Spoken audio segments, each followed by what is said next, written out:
श्री बद्रीनाथ धाम और श्री केदारपुरी के इन पवित्र तीर्थों का दर्शन करने का सौभाग्य मुझे प्राप्त हुआ। बद्रीनाथ धाम अपने नवनिर्माण की प्रक्रिया के साथ तेजी के साथ आगे बढ़ रहा है और केदारपुरी हमारे द्वादश ज्योतिर्लिंगों में से एक पवित्र ज्योतिर्लिंग पूरा देश और पूरी दुनिया में जहां कहीं भी सनातन धर्मावलंबी रहते हैं वे सभी बड़ी आस्था के साथ, बड़ी श्रद्धा के साथ इन पवित्र तीर्थों का दर्शन करने के लिए उतावला रहता है। सन 2013 में एक त्रासदी के कारण केदारपुरी एक आपदा की चपेट में लगभग आ चुका था, लेकिन स्थानीय लोगों के आत्मविश्वास, देश के यशस्वी प्रधानमंत्री आदरणीय मोदी जी के दृढ़ संकल्प और उनकी प्रेरणा और मार्गदर्शन में आज उत्तराखंड के हमारे दोनों ये पवित्र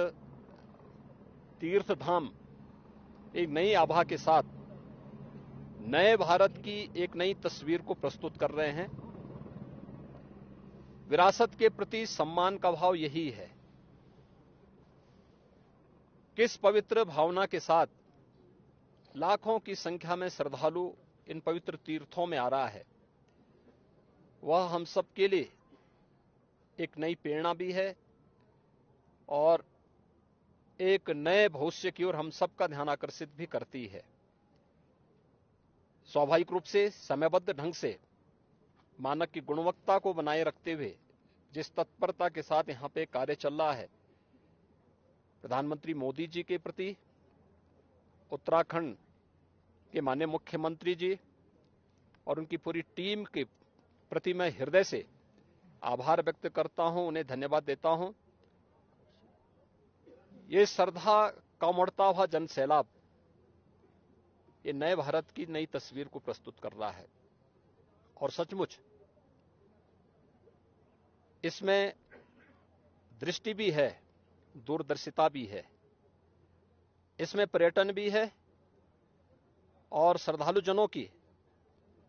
जनास्था का सम्मान का भाव भी है। इन सब को समेटे हुए केदारपुरी का यह नवनिर्माण बहुत अच्छे ढंग से आगे बढ़ रहा है, यह अभिनंदनीय है। भगवान केदारनाथ का,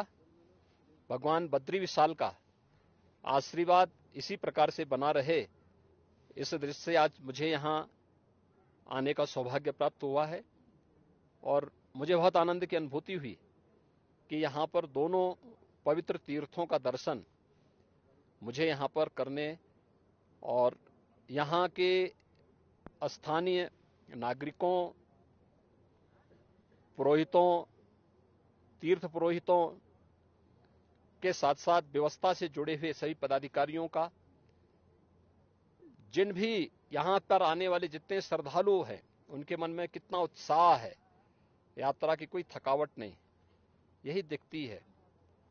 कि यह तीर्थ स्थल आस्था के साथ साथ राष्ट्रीय एकात्मता के भी आधार है। सुदूर दक्षिण से भी, पूरब से भी, पश्चिम से भी, पूरे देश के अलग अलग कोनों से आए हुए श्रद्धालुजन हमारी राष्ट्रीय एकात्मता का नया दर्शन भी कराते हैं। मैं उत्तराखंड सरकार को इस सुविधा के लिए हृदय से धन्यवाद देता हूं।